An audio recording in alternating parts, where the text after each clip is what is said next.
Hi everyone, welcome to my presentation for Strategic Management, Assignment 1, the Industry's Anomalies video. My name is Brooke and I'll be discussing Australia's public transport rail systems and the impact that high-speed rails could have in the community. According to the Australian Bureau of Statistics, the amount of people using light rails has been significantly decreasing over the past few years. It has more than halved, from being 1.25 million users in 2016 to just over 500,000 users in 2021. Since there also has been a rapid growth in the population of Australia and the users of PT are still decreasing, it is easy to assume that there are some issues with the public transport systems that are currently in place. There is a clear gap where the Australian government could implement high-speed rails. More than 20 countries in the world already have high-speed rails in operation, or they currently have them under construction. It is actually difficult to believe, Australia being as advanced and well-developed as we are, that we do not already have these high-speed rails in place. As an example, high-speed rails are operated throughout China, and it is noted they are actually a key factor in promoting economic growth.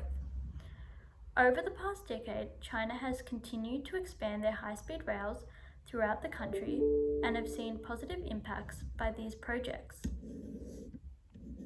Being a tram and train user myself, it is very evident that they are overflowed with users each morning travelling to and from work. And considering that 51% of users, alongside myself, our reasoning for using public transport is that it reduces their stress and time travel. It is likely that users will continue to decrease if a high-speed rail is not introduced. This will then just push users to take other modes of transportation, such as driving their own cars each morning or taking the buses, and this will just then cause more day-to-day traffic on the roads and congestion, and it will just cause a whole new issue. Porter's 5 forces is a very powerful tool that can be used to evaluate the success and probability of high-speed rails if the government was to put them in place. The threat of new entrances and substitute is almost non-existent for this subject. The bargaining power of customers is also very low, as speed rails would be one of the most time-efficient ways to use public transport, and it is known that this is something users are wanting when using PT. The main issue that is really blocking this is the power of suppliers. Without government funding and support, there is no way for this to become a reality for Australians. Maybe the fact that there is no competition is the reason why the government has been so slow to take action in this department when they know it is well needed. In September of this year, the Australian government has introduced a new legislation to Parliament to establish a high-speed rail that would run from Brisbane to Melbourne. It would also have a number of useful stops along the way. In relation to competition and viability, it is stated that the high-speed rail would be returning over $2 for every $1 that is invested.